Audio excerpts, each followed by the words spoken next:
Video എനിക്ക് കുറച്ചുകൂടി സ്പെഷ്യലാണ്. കാരണം 6-7 വർഷത്തിന് ശേഷം ചിലങ്ക കെട്ടി കോസ്റ്റ്യൂം ഇട്ട് ഞാൻ ഡാൻസ് ചെയ്യാൻ പോവാണ്. അതുകൊണ്ട് തന്നെ എക്സൈറ്റ്മെന്റും ഹാപ്പിനെസ്സും ടെൻഷനും എല്ലാം കൂടി ഒരു മിക്സ്ഡ് ഇമോഷൻസ് ആയിരുന്നു അന്ന്.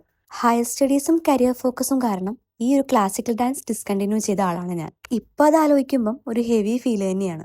അതിനെ റിലേറ്റ് ചെയ്തിട്ടുള്ള ഒരു റീല് ഞാൻ പോസ്റ്റ് ചെയ്തപ്പം ഏകദേശം 2 ലക്ഷത്തിന് മുകളിൽ ആളുകൾ അത് കണ്ടു. കണ്ടത് മാത്രമല്ല അത് റീപോസ്റ്റ് ചെയ്യുകയും സ്റ്റോറി വെക്കുകയും എല്ലാം ചെയ്തു. അപ്പം എനിക്ക് മനസ്സിലായി എൻ്റെ പോലത്തെ ഒരുപാട് ആളുകൾ ഇവിടെ എക്സിസ്റ്റ് ചെയ്യുന്നുണ്ടെന്നുള്ളത്. പല റീസൺസ് കൊണ്ടാവാം ഇങ്ങനെ ഡിസ്കണ്ടിന്യൂ ചെയ്തത്. പക്ഷേ അത്രയും വർഷം പഠിച്ചിട്ട് പിന്നെ അത് ഡിസ്കണ്ടിന്യൂ ചെയ്യുമ്പം അതൊരു ഭയങ്കര സങ്കടമുള്ള കാര്യം തന്നെയാണ്. 10 വർഷം ഞാൻ ക്ലാസിക്കൽ ഡാൻസ് പഠിച്ചു. അതിൻ്റെ മൊത്തം ക്രെഡിറ്റും അമ്മയ്ക്കാണ്. കാരണം അമ്മയ്ക്ക് നടക്കാതെ പോയൊരു സ്വപ്നമാണ് ഈ ഒരു ക്ലാസിക്കൽ ഡാൻസ് എന്നുള്ളത്.